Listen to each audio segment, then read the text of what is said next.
Hello everyone, আজ চলে আসলাম একটি হেলদি ভেজিটেবল রেসিপি নিয়ে। প্রথমে কিছু সবজি ভালোভাবে কেটে নিয়েছি, তারপর ধুয়ে নিলাম। তারপর কড়াইয়ের মধ্যে তেজপাতা, শুকনো মরিচ, পাঁচফোড়ন এগুলো দিয়ে দিলাম। তারপর ভালোভাবে ভেজে নিতে হবে। তারপর বাটির মধ্যে আমি জিরে, হলুদ আর লবণ মিক্স করে নিলাম। ভেজে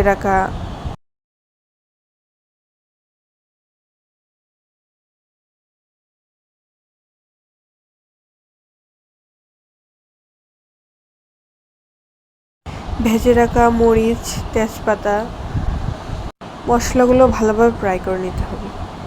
তারপর ধুয়ে রাখা সবজিগুলো ঢেলে দিলাম। জাল করে রাখা মশলার মধ্যে ঢেলে দিতে হবে।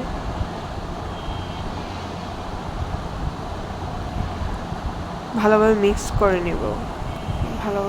করে নিব। এখানে জল দিতে হবে না, সবজিতে কি জল উঠবে আর এইটাতেই সিদ্ধ হয়ে যাবে।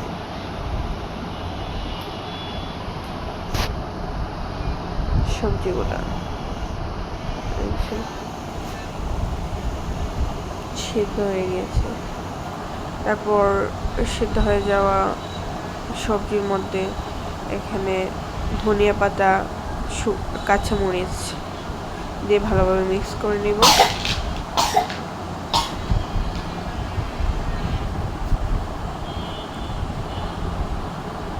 ভালোভাবে মিক্স করে নেওয়ার পর আবার কিছুক্ষণের জন্য ঢেকে দিব। রেডি আমার হেলদি ভেজিটেবল রেসিপি।